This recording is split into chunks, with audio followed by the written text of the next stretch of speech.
Pernahkah kamu bertanya-tanya, bagaimana bumi bisa terbentuk? Apakah bumi langsung ada begitu aja? Yuk kita telusuri asal-usul planet tempat yang kita tinggali ini. Tahukah kamu, dulu sekali matahari belum ada loh.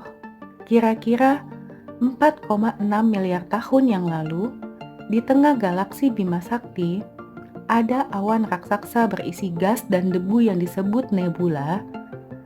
Karena gaya gravitasi nebula ini mulai mengecil dan memutar, dan terus memutar sampai akhirnya bagian tengahnya menjadi sangat panas.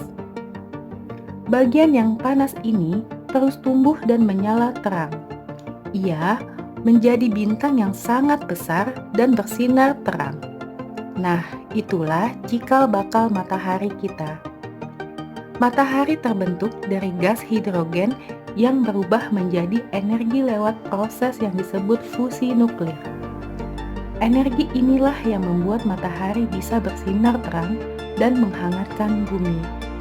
Jadi, setiap kali kamu melihat cahaya matahari, ingat ya, kamu sedang melihat hasil dari proses panjang alam semesta yang luar biasa. Kita sudah tahu kalau matahari terbentuk duluan di tengah tata surya. Tapi, bagaimana ya caranya planet-planet termasuk bumi bisa terbentuk? Yuk kita pelajari bersama. Setelah matahari menyala, di sekitarnya masih ada sisa gas dan debu dari nebula. Partikel-partikel kecil ini mulai saling bertabrakan dan menempel satu sama lain. Mereka membentuk benda kecil yang disebut planetesimal, semacam bola kecil dari batu dan es.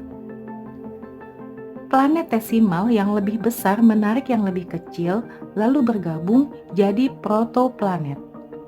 Protoplanet ini terus tumbuh selama jutaan tahun, dan akhirnya menjadi planet-planet seperti Merkurius, Venus, Bumi, Mars, Jupiter, Saturnus, Uranus, dan Neptunus. Nah, bumi kita adalah salah satu planet yang terbentuk dari batuan dan logam. Saat itu, bumi masih sangat panas dan penuh dengan letusan gunung Merapi. Lalu perlahan-lahan bumi mendingin, terbentuklah kulit bumi, samudra, dan akhirnya muncul tanda-tanda kehidupan pertama. Setelah jutaan tahun, bumi sudah mulai mendingin, awan-awan besar terbentuk dan turunlah hujan deras selama ribuan tahun. Akhirnya terbentuklah lautan pertama di bumi. Di dalam laut inilah kehidupan pertama muncul. Tapi bukan manusia ya. Makhluk pertama sangat kecil dan hanya bisa dilihat oleh mikroskop. Mereka disebut mikroorganisme atau sel hidup pertama. Mereka hidup dari zat-zat kimia yang ada di laut dan tidak butuh oksigen. Lalu muncullah makhluk kecil yang bisa membuat makanannya sendiri dari cahaya matahari. Mereka disebut cyanobacteria, dan merekalah yang mulai menghasilkan oksigen. Sedikit demi sedikit, oksigen mulai memenuhi udara, dan selama jutaan tahun, makhluk hidup berkembang menjadi ikan, tumbuhan, dinosaurus, hingga akhirnya manusia.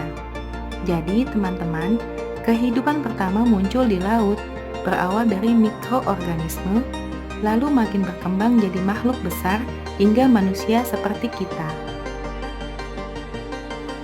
Jadi, bumi yang kita tinggali hari ini adalah hasil dari proses panjang selama miliaran tahun. Keren banget kan? Yuk kita jaga bumi kita agar tetap indah. Jangan lupa like dan subscribe ya. Sampai ketemu di video selanjutnya.